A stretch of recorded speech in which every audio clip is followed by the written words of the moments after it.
Hi everyone, in this video I'm going to talk about factor by grouping. So in each of these problems we're starting off with 4 terms and we're going to group them into groups of 2 and then factor with a greatest common factor from there. So for the first one, 8x cubed minus 64x squared plus x minus 8. That's in standard form. I have the greatest exponent to the least exponent. So now I can just group them into 2.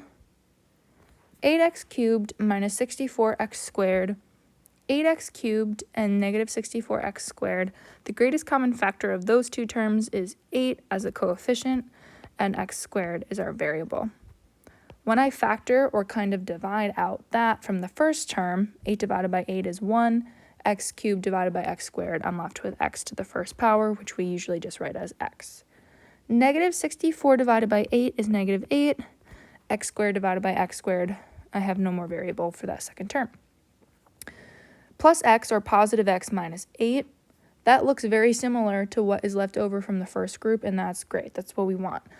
The only thing that positive x and negative 8 have in common is a positive 1, so I need to bring that out, plus 1, and I'm left with x minus 8.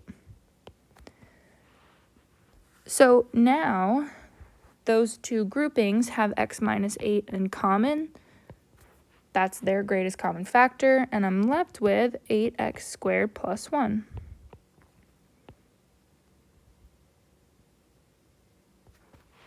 And those are my factors. The reason that we need to pull out that plus 1 there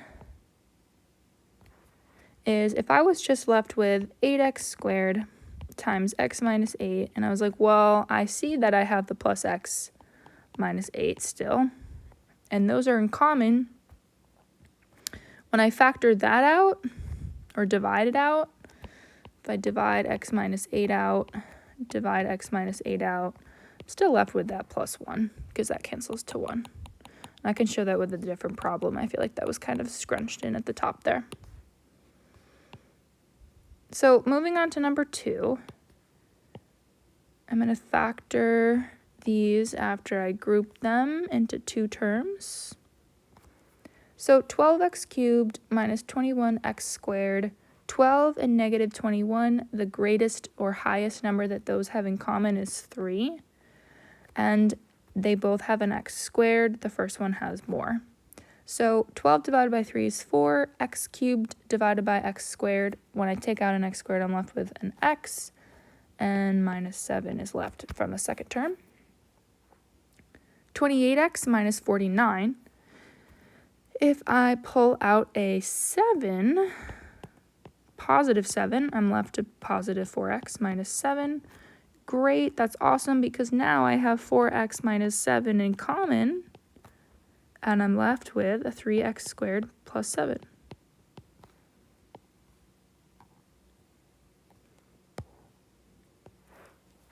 Number 3, group these two and these two. 12x cubed plus 2x squared has a 2x squared in common. Factor that out. 12 divided by 2 is 6. X cubed divided by x squared is x plus 1. 2x squared divided by 2x squared is 1. That plus 1 is super important. Negative 30x minus 5. Those have a negative 5 in common. Divide that out, and I'm left with 6x plus 1. 6x plus 1 in common. 2x squared minus 5 left over. Number 4, 6x cubed minus 16x squared. I'll have those two to start. Those both divide by 2x squared. And I'm left with 3x minus 8. 21x minus 56. Those are both divisible by 7. I need that plus 7 there. They're both divisible by a positive 7. And 21 divided by 7 is 3. Negative 56 divided by 7 is negative 8. They have 3x minus 8 in common and 2x squared plus 7 left.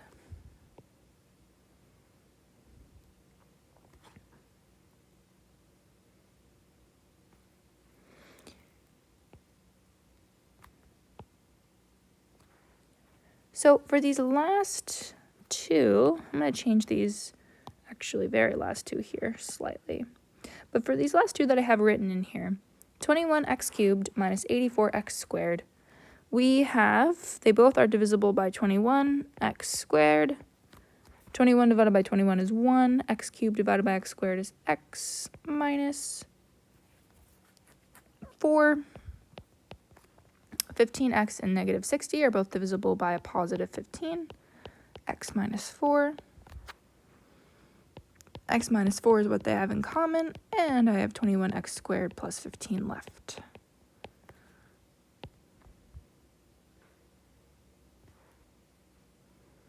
Although,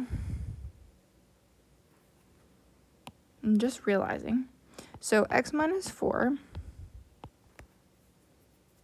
21x squared plus 15, both of those have 3.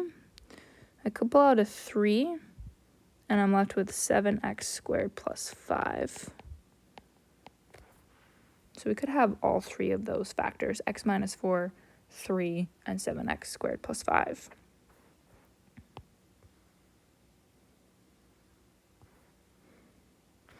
Number 6, 25x cubed plus 5x squared. Both of those two terms are divisible by 5 and also x squared. So I'm left with 5x plus 1 and 30x plus 6. The greatest common factor there is a positive 6, and I'm left with 5x plus 1. 5x plus 1 is what they have in common, and 5x squared plus 6 is left over.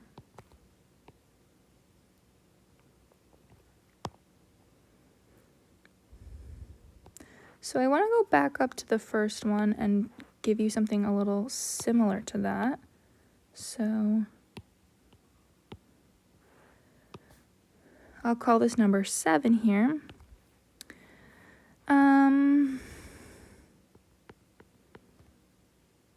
Make this plus x minus 4. Make this 4x cubed minus 16x squared. Okay, so the first part here, 4x cubed minus 16x squared, those are both divisible by 4x squared. 4x cubed divided by 4x squared, or factoring out, we're just left with x minus 4. If I leave this as plus x minus 4, then I can still notice that they have x minus 4s in common. So if I factor out an x minus 4, I'm not just left with 4x squared. I have to make sure I'm left with 4x squared plus 1. 4x squared plus 1 is the other factor. Because don't forget, when you're factoring out, it's almost like you're dividing out. So if I divide out an x minus 4 from that first term, I am left with 4x squared. Dividing out an x minus 4 from the second piece, these don't cancel to 0. They cancel to 1. The multiplicative, and when you multiply and divide by 1, nothing is really changed. When you multiply and divide by 0, that's 0. That's a huge difference. So it's just make sure that you're always that you remember that multiplying and dividing cancels to a 1, adding and subtracting cancel to a 0. Let me know if you want to see any other examples below.